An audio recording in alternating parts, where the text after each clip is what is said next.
करताल में। किसने? मेरे नाना ने। मेरे पिता का बदला दिला दो, यही वचन मैं चाहता हूं, और माता वात्सल के गर्भों में जल में जाऊं। गोरखनाथ जी ने कहा, रे बच्चा, 968 कुली नागों की है, 968 तरह के नाग हैं इस पृथ्वी पे, तेरे कहे में चला करेंगे। राजा बासक पातालपुरी पे आपका राज रहेगा, और भक्तों को सर्व के रूप में सावन और भादों में दर्शन दोगे। बोल भागड़े वाले की।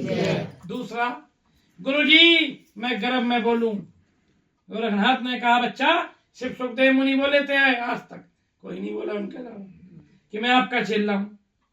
गोरखनाथ ने कहा, बच्चा, जब तक गर्भ में रहेगा, गर्भ में निवास करेगा, गर्भ छोड़ने का और गर्भ में बोलने का वरदान दे दिया। बोल साचे दरबार की जय। तीसरा, गुरुजी मेरी शादी करा के लानी पड़ेगी,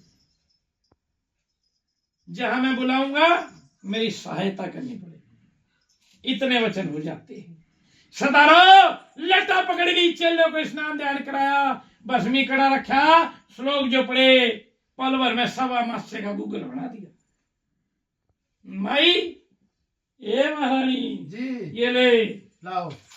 ये क्या है बाबा? क्या बाबा है? इंद्र जो से घनानाद अक्षीर दे दिया। अच्छा।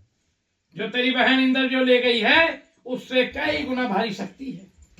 इंद्र जो से घनानाद अक्षीर दे दिया, राज करणीय बालक एक फकीर दे दिया।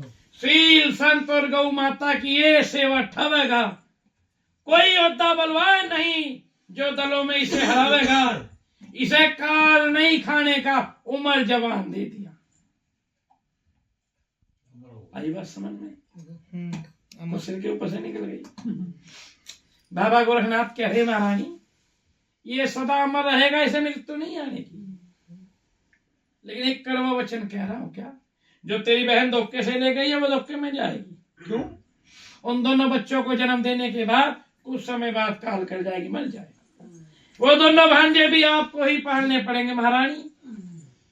राज के ऊपर इनका झगड़ा होगा जब भी जवान होंगे।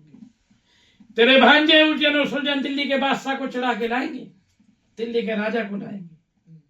धोखे से पहला वार तेरे भांजे करेंगे तेरे बेटे जहारवीर पे, दूसरा बार तेरा जहारवीर करेगा दोनों के शीश तार के एक बार में तेरे चरणों में लाके रख देगा। आप अपने भांजों की मोह ममता में आकर अपने बेटे को 10 लिख दोगे, फिर ये आपको नहीं मिलेगा। ले जा माई। बोलो साचे दरबार की जय।